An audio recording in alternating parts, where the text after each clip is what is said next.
Universitas Jember. Tanpa dapat dihindari, akhirnya wabah pandemi COVID-19 dalam hitungan bulan menyebar ke seluruh dunia. Setiap negara merespon dengan caranya masing-masing, dengan dibekali pengalaman yang terbatas dalam menangani pandemi yang menyerang secara masif. Negara yang siap dengan protokol kesehatan teruji dalam menghadapi pandemi virus serupa corona, namun hanya sedikit, dan tetap kewalahan dalam menghadapi pandemi COVID-19. Sehingga pada akhirnya, setiap negara dipaksa untuk belajar dengan cepat dan saling berbagi pengalaman dalam menghadapi pandemi COVID-19. Lalu, bagaimana dengan Indonesia? Dengan berbagai dinamika yang terjadi sejak awal pandemi COVID-19 diprediksi masuk, Indonesia telah bekerja keras untuk menghadapi pandemi. Seluruh sumber daya yang dimiliki pemerintah, dunia usaha, hingga masyarakat luas dikerahkan untuk menangani COVID-19. Aral rintangan terjadi. Tidak sedikit konflik dan perbedaan pendapat yang mengemuka. Tapi pada akhirnya, banyak pelajaran yang bisa didapat. Kondisi pandemi COVID-19 telah mengajarkan seluruh komponen banyak hal. Birokrasi dituntut belajar untuk melayani masyarakat dengan cepat di tengah situasi ketidakpastian. Belajar untuk menghapus sekat ego sektoral antar lembaga pemerintah. Belajar untuk mengoptimalkan anggaran demi kepentingan terbesar. Hingga belajar untuk saling menahan diri di antara para pemimpin bangsa. Dunia kesehatan pun dituntut untuk kembali fokus pada kesehatan masyarakat. Belajar untuk waspada terhadap setiap resiko kesehatan, belajar melawan penyakit tanpa obat, belajar menghilangkan ego spesialistik, ego keahlian, dan yang terpenting, belajar kembali mengenai makna. Mencegah lebih baik dari mengobati.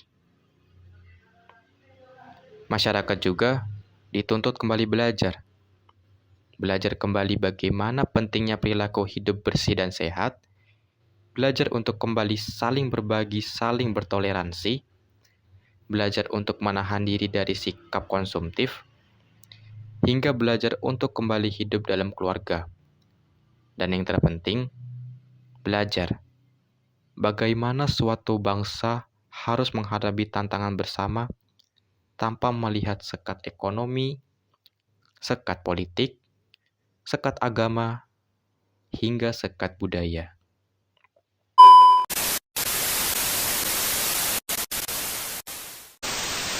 Halo semuanya, selamat datang di video kami dari kelompok 8, di mana video ini guna untuk menyelesaikan tugas, yaitu tugas Pancasila. Oke, sebelumnya perkenalkan, saya Ahmadul Hakim, NIM 2119102010181. Dan ini tim kami. Saya Muhammad Nasiruddin Al-Haq dengan NIM 2119102011034. Nama saya Hilman Afif Rahman, NIM 2119110201091. Perkenalkan, nama saya Rahmajina Salsabila dengan NIM 22211011133. Di sini kami ingin membuat video guna untuk memenuhi tugas pendidikan Pancasila dengan tema implementasi Pancasila sebagai paradigma pertahanan dan keamanan dalam masa pandemi COVID-19. Tujuan dan maksud dari tema ini yaitu untuk mengetahui dampak pandemi COVID-19 terhadap kegiatan perdagangan di masyarakat, dan juga selain itu untuk mengetahui peran dan kebijakan pemerintah yang diberikan kepada para pedagang tersebut. Oke, selanjutnya kami akan menuju ke narasumber yang akan kami wawancarai. Oke, sebelumnya perkenalkan, saya Ahmad Hakim dari kelompok 8 kelas Pancasila.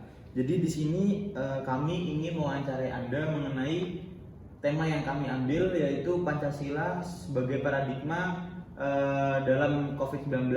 Jadi tentang pertahanan dan keamanan. Oke, sebelumnya perkenalkan nama Anda terlebih dahulu. Baik, perkenalkan nama saya Muhammad Alfian Al-Farizi, asalnya dari Lumajang. Kita lanjut aja mengenai pertanyaannya.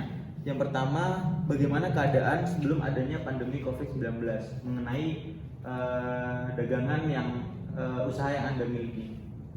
Kalau melihat dari kondisi lapangan, itu sebelum pandemi menimpa negeri kita itu cenderung ramai.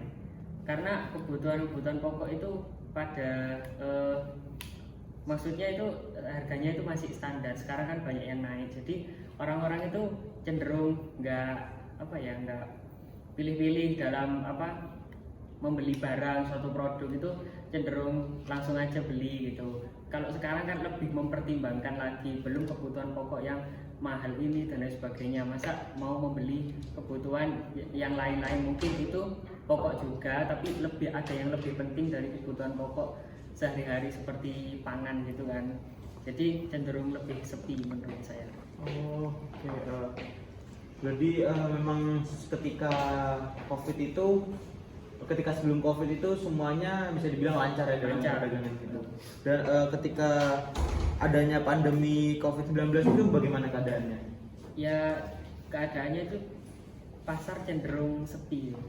Karena orang-orang itu cenderung memilih kebutuhan pokok untuk dia makan dalam kebutuhan sehari-hari daripada membeli barang. Atau barang, kan saya kan dagang pecah belah.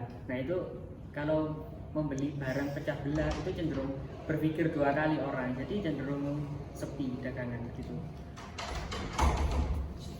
Oh iya, berarti emang ketika COVID-19 itu berpengaruh banget dalam dunia perdagangan.